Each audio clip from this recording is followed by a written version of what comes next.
Alrighty, let's dive into a list full of leads. I'm going to be sharing my number one strategy to grow your email list with not just warm bodies, but with people who are interested in what you sell, who are primed to become a student or a client or a customer of yours, and how I've been doing that really successfully over the last many, many years. If you've ever been told that you need to grow your email list, like I said in the promo video for this event, if you actually grew your email list every time that somebody told you that you should, you probably wouldn't have to be here in this class today because you'd have a massive list, right? And I know that you've probably tried, or maybe you're just getting started and you're super smart and you're here and you're going to learn one of the most powerful ways to do that. Tap yourself on the back. But for a lot of us, we've been around the block. We've been trying all of the things that different people have been recommending. Problem is, a lot of those strategies are stuck in the 2010s, or they just don't connect the dots and create the results that they used to create. So we are going to introduce something new. But before we do that, maybe one of these things sounds familiar. So when you're just getting started, and people tell you to grow your list, one of the pieces of advice that they might give you is to reach out into your current network. Create a list of your family, your friends, your past network, and invite them directly. Now, this is great because you get people who do know, like, and trust you already, and they are likely to do you a favor, to join your list. Problem is, most of us don't have thousands and thousands of people in our network, and Uncle Albert may not be buying whatever you are selling, right? So it's not the most scalable or efficient way of getting to our end goal. Maybe after that, you got smart and you figured out, well, everybody else is growing their list. Let me see how they are doing it. And you signed up for all of the things. All of the checklists, all of the mini classes, all of the free challenges, so that you could dissect and figure out what was going on behind the scenes. And this is fine, and this might garner some really great ideas. However, it can result in 0 people on your own email list and just a very cluttered inbox otherwise. And if you're anything like me, cluttered inboxes are not conducive to the work that we want to do, right? Or maybe you started to get even smarter and you decided that you wanted to provide value to people, and you started creating some of your own checklists, mini guides, swipe files, all of these different things that people can download. But you found that they tended to work less often than you'd like. So not as many people as you'd like were really excited to get whatever PDF or thing that you were promising them. And that you were on this constant hamster wheel of creating content upgrade after content upgrade after lead magnet after lead magnet. And it was working, but it is slow, and it created a lot of to-do lists or to-do tasks on your list.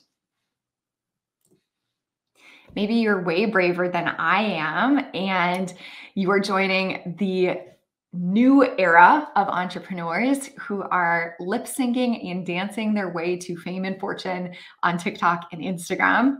I bow down to you. I do not have those skills, but I do know that from my own marketing efforts on Instagram, it can be really difficult to translate that into actual list building. It's difficult to get people off of that platform and onto your email list, especially if you don't have millions of followers or have that one video that goes viral, right? Or maybe you're impatient, like I've been in the past, and you figured you would just throw money at the problem. Like, I'm going to set up Facebook ads. I'm going to get this offer in front of as many people as humanly possible and see what happens. But it feels like you're lighting the funds, your investment in those ads on fire. I'm going to talk a little bit more specifically about what I've seen in terms of ad costs here in a little bit. Maybe you work in the energetic realm and you've just been putting that massive, big, audacious goal on your vision board, but you keep putting it back on every year to get that 10K email list or 100K email list. But it isn't manifesting into your actual email software. Let's commiserate with each other in the chat. What is the worst strategy that you've tried so far to grow your email list? I've had some doozies and I continue to experiment and see lackluster results with a lot of these strategies that I just shared. But I'd love to hear what your experience has been as well. So in a couple of words, what have you tried that hasn't worked as well as you hoped or was promised? Chances are at this point, you are saying to yourself, or probably thinking to yourself, there has got to be a better way. Spoiler alert, since we already talked about these stats, there is. And it's a elegant evergreen strategy that grows your list every single day. And it's just one system to create. It's not just one PDF, right? It's a little bit more complicated than that. And I'm going to teach you that in part 4 of our class today. But it's just one time setup. And then it continues to work for you over time if you do it in the way that I'm about to teach you. So we have attracted over 100,000 leads to our email list, which is converted into over $100,000 directly in course sales. And that's being really conservative and really limiting which part of our revenue that we're allocating or saying that is correlated to the quiz. In reality, it's quite a bit more than that because every single client or course student of mine has come through my quiz that I've talked to. I have yet to find somebody who buys anything from me who hasn't first taken my quiz. And then for those of you that have done Facebook ads in the past, this number, at least in the industry that I operate in, is pretty mind-blowing for me. I have done a lot of other ad strategies for guides, for free challenges, direct to webinar, all of these different things that people say should work. For guides, I've paid upwards of $5 to $8 per lead for a PDF to a cold audience. For direct to webinar, I have paid $15, $20, even $25 to get a cold audience to sign up for my webinars. Same story for free challenges. Those have roughly been in the $10 range in recent history. I have a very competitive industry. Yours may be different, but take note of the ratios here or the comparison. Whenever I'm advertising my quiz to cold audiences, I'm paying less than $2 per lead. And again, I'm being conservative because I don't want to overpromise or oversell this, but oftentimes my leads are even less than $1 per lead, which is bananas. And if you've been in my orbit for any length of time, chances are you've taken this quiz that we've been talking about. It's a brand personality quiz that helps you identify your top brand archetype to connect with your ideal clients on a subconscious and emotional level. It's been taken over 200,000 times. Now, if you're a high fact finder and very particular about details, you'll notice that on my website, it may say that it's been taken over 100,000 times. It's because I had to stop updating it because it continues to grow again and again and again. All right. I got lucky, to be honest. I stumbled on this idea of a lead generation quiz really early in my career. It launched in 2013. However, when it first launched in 2013, I did some things right. I did some things well, but it's been a journey to increase the conversions, to improve and optimize this over time. And what I'm teaching you today is basically a whole new version of it. It's this accumulation of 9 years of quiz experience. But the beautiful thing is I created the bones of it, the basics of it in 2013. And to this day, it continues to be the top lead generation for my course business.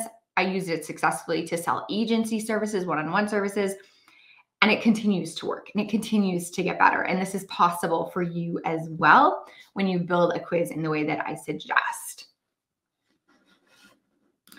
What we're going to cover for today is if a quiz could actually work for you and your industry, how to pick a quiz topic and some details to make sure that you're including in there and some frames of how to think about your quiz topic to make sure you have the right one, the top mistakes that some quiz creators make when you're in the business of generating leads. And then lastly, what needs to happen after somebody takes a quiz to maximize your ROI. And if we haven't had the pleasure of meeting yet, my name is Kaye Putnam. I'm the psychology-driven brand strategist. I actually hesitated and didn't want to sell or create this course for a really long time because I'm the brand strategist. Who am I to talk about quizzes? But it's been the top requested intel from my audience for years now. And like I said, I've really perfected this system over the years. So it was time. I'm ready. I needed to bring this and share this with you because I know how transformational it can be for your business. I am obsessed with the magic of business and with entrepreneurs because I believe that true wealth is the ability to create your own reality. When my kids barge in the door in about 45 minutes, you may hear them, they've been instructed to be quiet, but typically I'm there to welcome them. Or if I want to go and have a killer leg day before I do any work, I can do that at 9 a.m., 10 a.m. We get to create the life that we want to live in when we are leaning into entrepreneurship and bringing our unique genius to the world. So I get to, through this presentation or through any other work that we do together, help you package up that unique genius and bring it to the world in a little bit more powerful way. The whole world gets better. So thank you for being here. I hope you can feel just my admiration for you as an entrepreneur. I am so honored to be in this space, teaching and being with you today. Our first section is maybe you're asking yourself, is a quiz right for my business? I have a very serious business, or I have a X, Y, and Z business. It's much different from yours, Kaye. How possibly could this work for me? And let's take a look at a few different spaces, some common spaces. Maybe you recognize some of these people and some of their names, but if you are in the course creation business, which chances are because you're here through Teachable, probably a lot of you are, or in the expert economy that's growing exponentially, or if you are some type of consultant, this work is incredible. We're going to talk a little bit more about how it can benefit you and how it can become a real asset for your brand in our second section. But I'm sure that you've seen some of these entrepreneurs in the past and have some idea of how successful they are. And all of them have a quiz. But you don't have to be selling courses or selling information. You could be selling physical products or even software, things that don't have maybe like a face, a personal brand behind them. Absolutely can leverage this strategy as well. It tends to shift a little bit more towards product selection, but I'm going to talk about how to maximize the results even in that context. But brands like Dollar Shave Club, Warby Parker, Glossier, and countless others have hopped onto the quiz train and are seeing incredible results. And finally, even if you don't have a product or an information product, anything like that, you're literally working with clients one-on-one, you can still use this strategy to great effect. So massive brands like Charles Schwab has a modern wealth quiz. And then one client that I personally worked with to help her bring her quiz to life was Greenville, South Carolina Boudoir. And she created, what is your seductive boudoir persona? But whether you're in finance or design, or if you are a housekeeper, literally any type of service could also utilize a quiz. So this was the long route to say that yes, most likely a quiz could work really well for your business. And the reason is we're all selling to humans.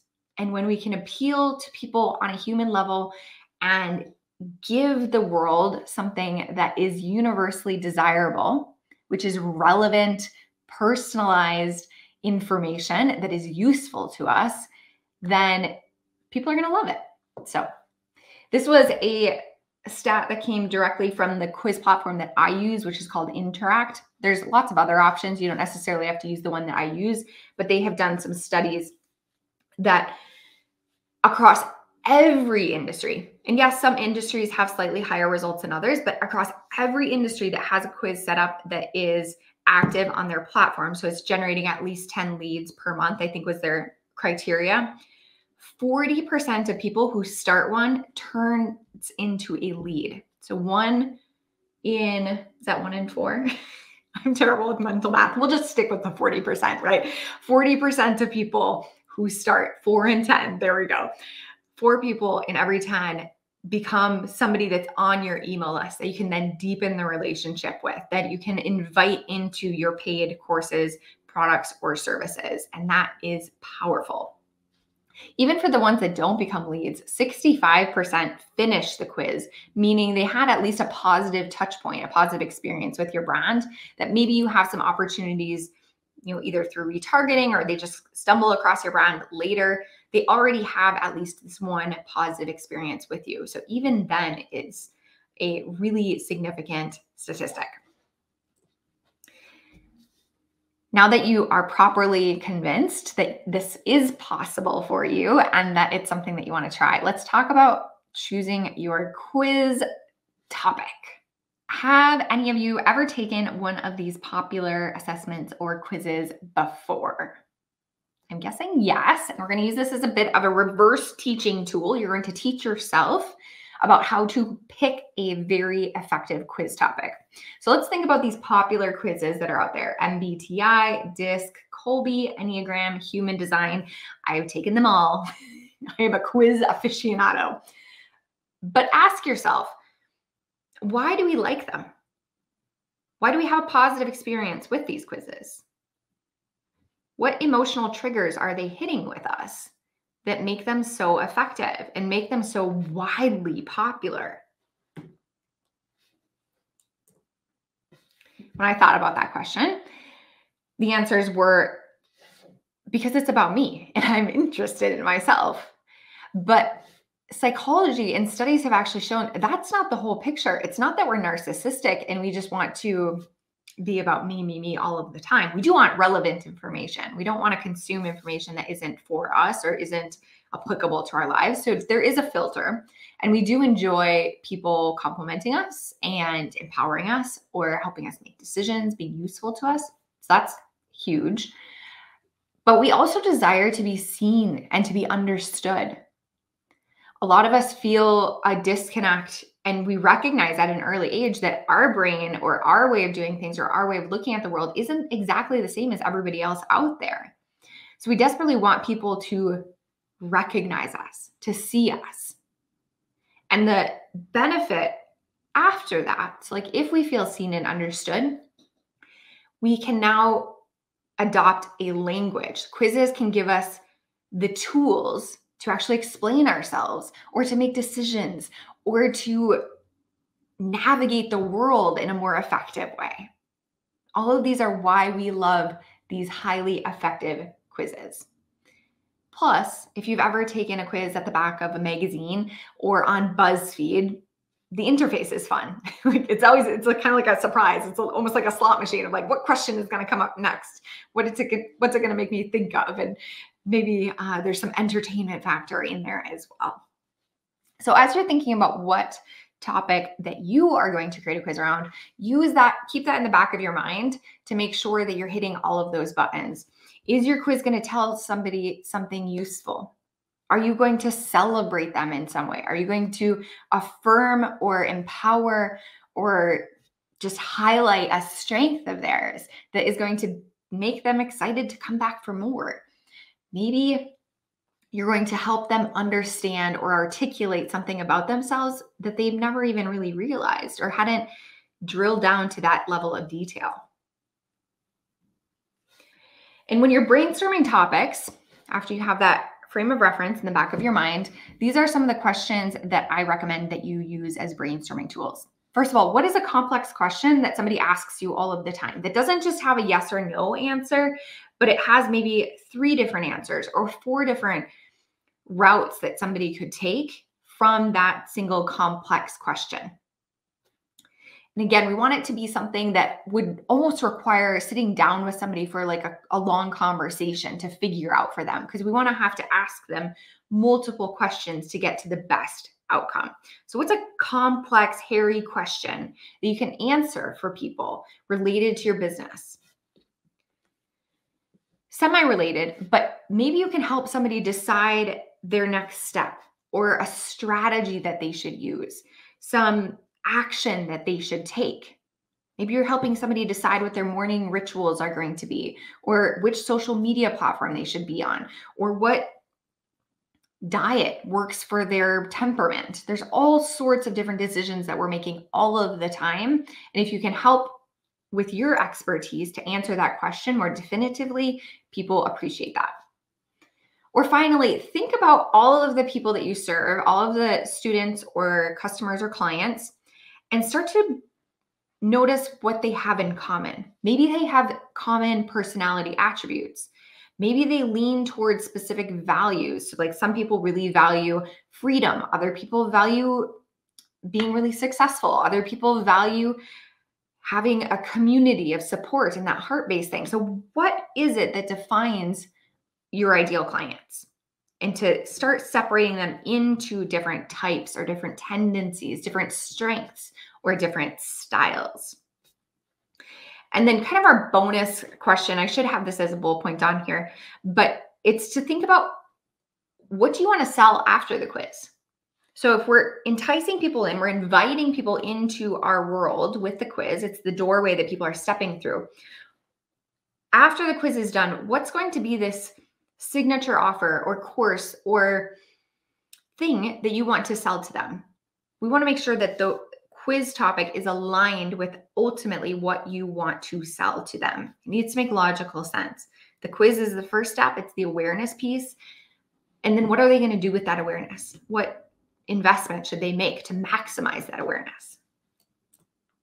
And then pro tip, because quizzes are almost too much fun in a way, we want to make sure that we are qualifying, we're attracting only the right people to our quiz. And the way that we do this is through keywords. Now, this isn't going to be super granular, but the way that we want to do this is we either want to include an identifier of who our ideal client is. So if we work with moms, you're going to want to include that word mom in your quiz title. It's like, what's your mom's strength? What's your mom parenting or motherly parenting style? Using that word, make sure that people who aren't parents aren't going to be attracted, or people who just are outside of your ideal clients won't take the quiz. For me, I used the second one. I named my niche. My quiz is a brand personality quiz. So only people with brands are going to be interested in taking my quiz. If I had just called it the personality quiz, I would have attracted too many people. Finally, the last way you can do this is you can call out an outcome. So maybe people desire wealth, like that Charles Schwab quiz. So you could have it be the modern wealth quiz. I think you're seeing how this is working. You are smart humans. Even for those of you that maybe have already tried a quiz and it hasn't quite worked, it's probably because of one of these mistakes that I'm about to share with you. Or if you haven't yet done this strategy and you're about to implement it, you're going to want to stay away from these mistakes so that you get the maximum benefit from the quiz. We don't want to create the wrong type of quiz. And one of the most common mistakes that I see is that people ask a binary question. Are you healthy? Are you not? Are you ready to start your business or are you not? How healthy are you? Not healthy at all, kind of healthy, really healthy. Those types of scales and assessments don't do what we want them to do as a top of funnel lead generation tool. Here's why. If somebody gets a really low score, no, you're not healthy. No, you're not ready to start a business. They're going to feel really bad about that. Like nobody wants to get the D or the E in school. And we don't want to get that answer on our quiz or in this experience that we're having with this brand new brand that we've never encountered before. It's really important that the answers and the outcomes of your quiz are positive. Also, if somebody gets the top score, maybe they're amazing. Maybe they're like off the charts in terms of how healthy they are. Their next reaction is going to be, great, thanks for the validation. I don't need to work with you. So at both ends of the spectrum, it's not fantastic. It's better to have more of this style or type or strategy where there's no wrong answer out of all of the different outcomes. Nobody's going to be sad that they got one over the other. They're just going to see themselves in it. Next is what we talked about in that bonus point for choosing your topic. If you are selling a course about how to nourish your dog, like one of my clients is, hat tip to my great client, Susan, and her course, Nourish, teaches you how to literally feed nutritious food to your dog, but also to cultivate a relationship and to nourish the bond that you have between you and your pet, among other things. She's an amazing veterinary herbalist. If she were creating a quiz, it would not make sense for her to create what Disney princess is your dog. Now that might be highly engaging. That might drive a ton of traffic, but it's not ultimately going to lead into her product. So having something that feels a little bit more serious is a whole lot more effective because people are going to be closer to the sale. They're already thinking about their dog's nutrition. If you ask or create some type of profile or style or needs analysis of the pet based on the questions on the quiz. Also, this is a pet peeve of mine. I hate when I'm going through quizzes and they basically just ask me the same question 5 different times. So like, are you an entrepreneur? Yes. Are you an entrepreneur? Yes. Are you an entrepreneur? Yes. And then you get to the end of the quiz and it's like, you are the entrepreneur. So here's what to do. And I'm like, okay, thanks, Sherlock. That's amazing. We don't want to be that obvious. So one of the most common mistakes that I see is that the correlation is just too obvious. So you want to make sure that you're varying up the language, that you're varying up the number of answers there are for each question, and you're just generally enjoying a little sleight of hand in this whole quiz experience so that when you get to the end, it's a little bit more surprising.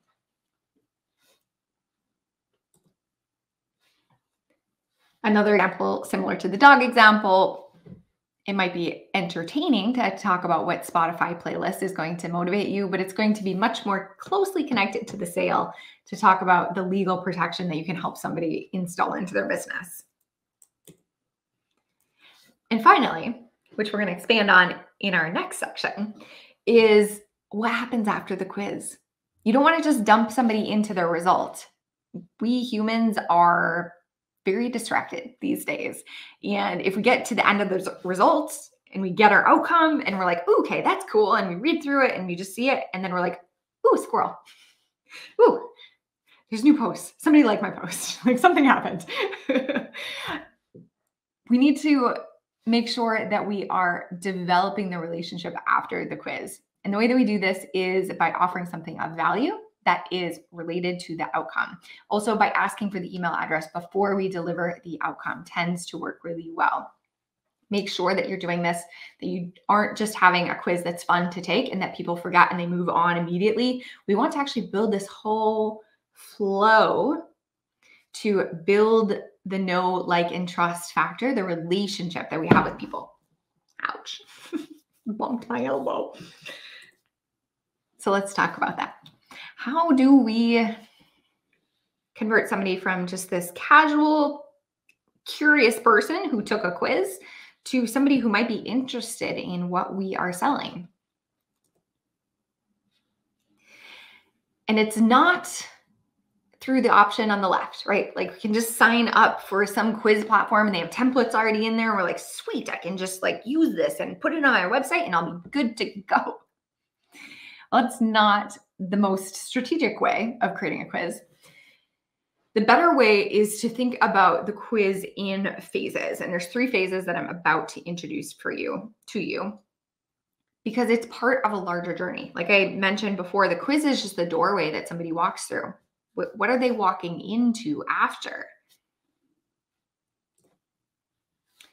here are the 3 phases. So if you are taking notes as we're going along, and I hope that you are, scratch down some of your ideas for what you're going to do at each of these 3 phases. First one being, what is your promotion plan? And ideally, if you want to have an evergreen lead generating quiz that is going to stay with you and continue to create results and build momentum over years, not minutes or months, then you're going to want a continuous traffic plan. For me, I'll share what's worked the best. I have done lots of different things to try to promote my quiz. The most effective have been OPA, what I lovingly call OPA, other people's audiences. So being interviewed on podcasts, partnering with Teachable, doing things that get me exposed to new audiences where I can introduce them to the quiz. They come over to my world if they're interested, they take the quiz, and then they're now part of my orbit, part of my ecosystem. So OPA is really powerful. And the quiz itself is extremely valuable. So people with audiences will be happy, in most cases, to share the resource if it is legitimately helpful for people. Another strategy that has worked well for me, I know I mentioned that I'm kind of impatient and a little bit lazy, and the paid advertising traffic brings people onto my list every single day, but it is incredibly cost effective compared to other strategies that I've used with Facebook ads. Other options could be organic posts. So maybe adding a little hello bar to your website. It could be sending your existing email list the quiz and inviting them to share it with other people. It could be posting on whatever social media platforms that you're on. Lots and lots of opportunities. I've had clients who have put the link to their quiz on their business cards. Wherever your brand is coming into contact with new people for the very first time is a fantastic opportunity to invite them to your quiz. Second is to think about the quiz experience itself. The quiz that is built typically using a piece of software is just one small part of it. What really matters is what happens after the quiz. How are you going to knock the socks off of whoever just took your quiz with a lot of value? I'm going to share how I do that here in just one moment on the next slide. But our third phase to make the most successful quiz funnel possible is to think about the follow-up. And this kind of intersects what we were just talking about. But what incentive are you giving for people to sign up for your list after they take the quiz?